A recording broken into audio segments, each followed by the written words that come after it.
In here is what could be the best value GMT, at least based on materials.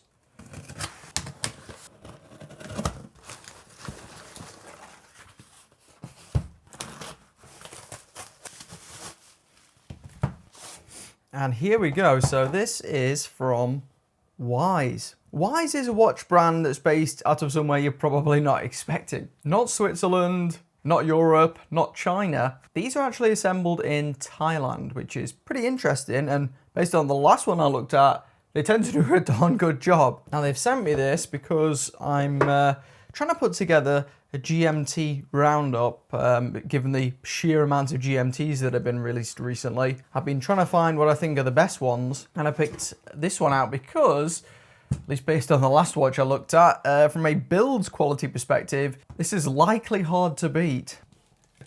So we have a very nice wood effect box, and here is the watch, the ADX 110. So I actually have some stuff, some bits underneath there. So we have extra links, a cleaning cloth, a bracelet screw removal tool, and then some other stuff like a warranty card and that as well. But this is the star of the show. Now let's get the plastic off and take a closer look.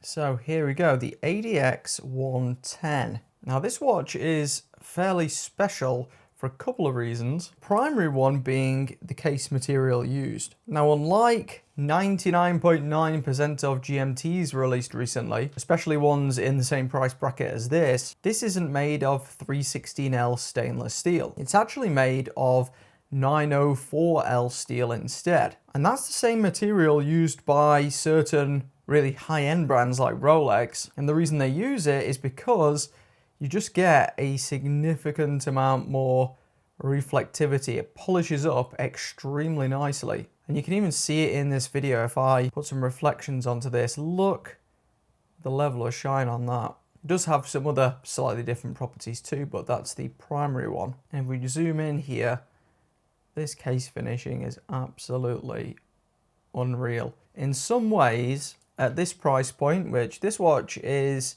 as you can probably guess, given the material, it's not as cheap as certain Chinese-made watches. I think it's around 700 US dollars. Let me just check. Yeah, currently this one is 720 US dollars. That's not including any import fees, but that also doesn't take into account any discount codes. But in some ways, this feels like the equivalent of San Martin at that price bracket, at least in terms of the way that they're constructed. Unlike San Martin, Wise doesn't do like homage watches. Each of them are pretty original. Now there was one of this exact same model that I thought was better looking, and that's a root beer color version, whereas this one is more of a monochrome option. It's got an excellent sunburst. It's got sapphire crystal on the front, but also on the back too. So yes, we have an exhibition window there, and it's sapphire on the back as well. Now the movement in there is a Miyota 9075, which is a true GMT movement, so a pretty good one. I like the Miyota 9000 series. It's got a ceramic bezel. Let's give that a feel. Nice. I always like the feeling of GMT bezels, that kind of beady feeling. What's also interesting is the bracelet is also 904L. Now I wasn't sure, but it says on this webpage I'm reading off here that it is also 904 steel, which would explain why it's so shiny, that central link. Wow. Now whether that would show scratches even worse than the 316, I'm not sure. But to be fair, from remembering on my scratch test where we actually scratched another Wise watch, that held up a fraction better than 316L. So maybe it will hold up slightly better, in fact. It looks like something's going on inside this clasp. There we go. And as you can see, they have what could well be like a glide lock clone or something. Let's have a see. So yes, it is. So you pull up and you can push along and let go. And this is actually,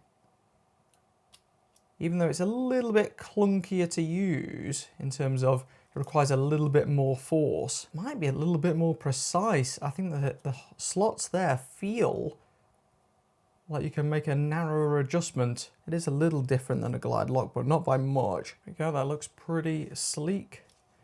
Now the only real thing I'm not like a super fan of with Wise really is this version of the logo with the super elaborate W, but I guess that's kind of like a cultural thing for Thailand from the looks of it. Now this one may fit a fraction smaller than anticipated because even though it's got the male end links, you'll see they flex down immediately. They're only quite short, so let's check the dimensions. It's just under 40 mil perhaps there, about 39.8. Bezel sits at exactly 40 mil. Lug to lug does look fairly short, 47 just shy of. It's also pretty slim, which is nice. Yeah, only 12.5 for like a dive style GMT. That's not bad. And then the bracelet width is 20 mil. So here's a look at the watch on my 6.25 inch wrist. So this one wears slightly smaller than the diameter would indicate at least. Even then, it's probably past that cusp on my wrist. It's probably a little bit too big for me.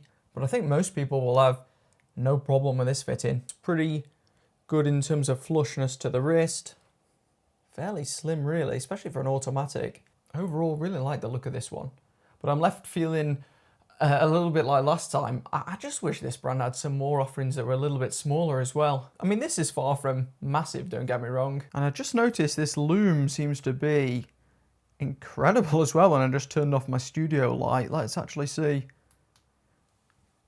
That is phenomenal luminescence, my goodness. I mean, you can see it for yourself. Unusually, the hour hand is green, as you can see, and then all the rest is more of a blue hue. I'll have to ask them and see if that's for a particular reason, so maybe you can identify it quicker at a glance, perhaps. But either way, that lume is one of the best I've ever looked at, I've got to be honest, at least in terms of initial brightness. And if I take out the crown, you'll see that this movement is one of the types where you can move the hour hand independently, which is ideal if you're traveling. These are also known as a traveler's GMT. You can fix it to your new local time zone whilst keeping track of the time at home in your home nation. Yeah, it's a nice crown. We've got a screw down crown. Advertised 200 meter water resistance, 42-hour power reserve with that movement. And the bezel is ceramic insert. From first impressions, the best bit of this watch is actually the hour markers. These look mega. Got a real glow to them, as you can see. Really snazzy. Yeah, for the price, this is certainly up there with the best quality GMTs I've tried. I'd love to know if there were any more Thai watch brands I could try, because these are some impressive pieces of kit. Although it will be online only, you won't find one of these in your local authorized dealers, I bet. I'll link to it in the video description. Yeah, I'm really keen to get this one under the macro lens.